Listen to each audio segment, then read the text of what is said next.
Terima kasih atas waktu yang diberikan kepada saya. Perkenalkan, nama saya Juli Arsane, salah satu CGP angkatan ke-7.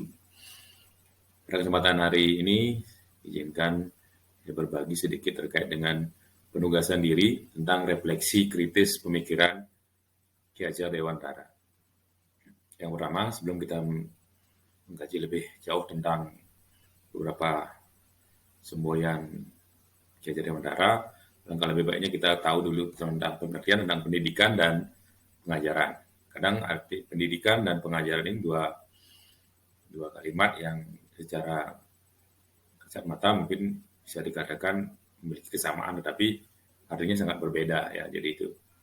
Jadi arti pendidikan di sini adalah menuntun segala kodrat yang ada pada anak agar mereka dapat mencapai keselamatan dan kebahagiaan yang setinggi-tingginya sebagai manusia atau anggota masyarakat.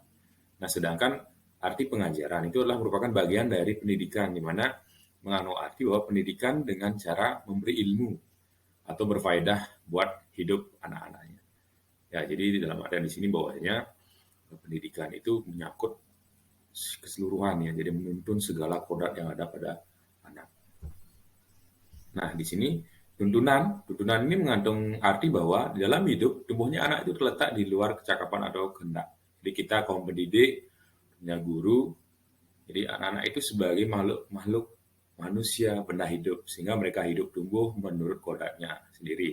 Beri contoh yang disampaikan yaitu kewajiban seorang petani dengan seorang pendidik. Jadi di mana bahwasanya seorang petani itu bagaimana dia memelihara, menyiapkan lahan untuk menanam sebuah padi. Ya, jadi seperti itu bagaimana pemeliharaannya. Nah, begitupun juga seorang pendidik. Jadi bagaimana menyiapkan setelah didik, jadi seperti itu. Nah, jadi itu sehingga bagaimana mendidik, mengajari mereka, jadi seperti itu. Nah, itu sebagai turunan. Nah, ada berbagai hal yang dikumpulkan oleh Ki Hajar Dewantara. Yang pertama itulah budi pekerti. Jadi istilah budi pekerti ini watak karakter, jadi mengandung arti bulatnya jiwa manusia. Jadi orang yang memiliki kecerdasan budi pekerti akan senantiasa memikirkan dan merasakan serta memakai ukuran, timbangan, dasar-dasar yang pasti dan tetap. Jadi dengan begitu kita dapat dengan mudah membedakan orang yang satu dengan yang lainnya.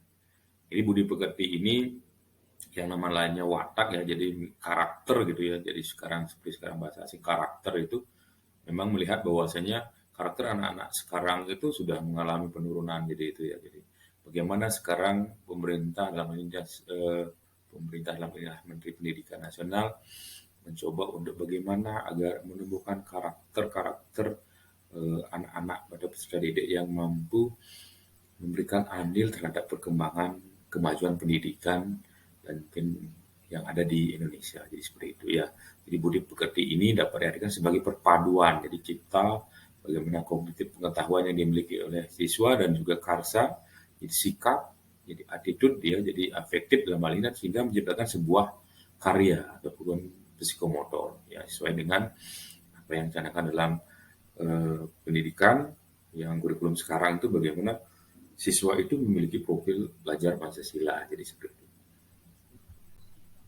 Nah, jadi yang selanjutnya, jadi terkait dengan hal yang disampaikan oleh Ki Hajar Dewantara di situ adalah pendidikan juga harus berorientasi pada anak. Jadi Ki Hajar Dewantara ini dalam bahasanya menyatakan bebas dari segala ikatan dengan suci mendekati sang anak. Jadi tidak untuk meminta sesuatu hak, namun untuk berhamba pada sang anak. Sehingga istilahnya ada berhamba pada sang anak. Jadi pendidikan dan pendidik itu memandang anak dengan rasa yang hormat, penuh kasih, dan dengan penuh kesabaran memberikan ilmu kepada mereka.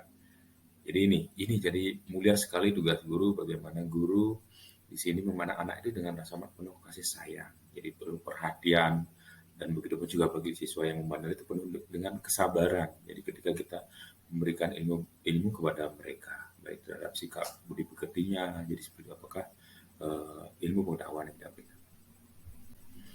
Nah di sini jadi ada semboyan Ki Hajar Dewantara mungkin sudah pasti kita bisa dapatkan di literatur atau narasumber terkait dengan bagaimana Ki Hajar Dewantara ini sebagai bapak pendidikan ya. Dia mengingat ajaran kita ajaran Dewantara itu belumnya ada 3 ya. Jadi itu ada Ing Ngarsu Suntuludu, Ing Mandiu Mangunkarsu Tuturi Handayani. Jadi ini merupakan salah satu bagian ya yang penting dalam dunia pendidikan ya. tiga ini termasuk dan namanya sistem Among ya, di mana yang pertama itulah ingar susung dulu tuh. Jadi ini di depan. Jadi menjadi seorang pemimpin atau seorang guru itu harus dapat memberi suri teladan. Jadi untuk semua orang yang ada di sekitarnya. Jadi kita terdepan memberi contoh. Jadi seperti itu ya. Nah lanjut yang kedua. Jadi di sini ing madiu mangun karso. Jadi ini di tengah ya. Jadi ketika seorang guru di tengah-tengah itu kesibukannya ataupun di tengah kegiatannya diharapkan dapat membangkitkan. Jadi itu membangkitkan semangat terhadap peserta didiknya. Jadi ketika dia sudah di dalamnya, bagaimana membangkitkan semangat anak-anak didik untuk berkreasi jadi itu dan berinovasi. Nah yang ketiga itu adalah Tut Urian Dayani. Jadi seorang guru itu diharapkan dapat memberikan suatu dorongan moral dan semangat para peserta didik ketika guru itu berada di belakang. Jadi Tut Urian Dayani ini adalah berada di belakang, jadi mendorong, jadi seperti itu ya. Jadi memberi dorongan moral, semangat kepada peserta didik atau pada anak didiknya. Jadi ketika dia berada di belakang, jadi seperti itu ya. Jadi tiga semboyan ini sangat bagus sekali dan luar biasa pemikiran beliau sehingga guru jadi pendidik itu diharapkanlah memiliki semboyan seperti ini. Nah, selanjutnya tentang guru pembelajar dan guru pembelajar sebagai guru dan guru pembelajar sebagai murid. Jadi guru pembelajar adalah guru yang ideal yang terus belajar mengembangkan upgrade diri di setiap saat dan dimanapun. Jadi guru terus belajar mengembangkan diri bukan untuk pemerintah atau kelas, tapi memang sejatinya setiap pendidik atau guru adalah pembelajar.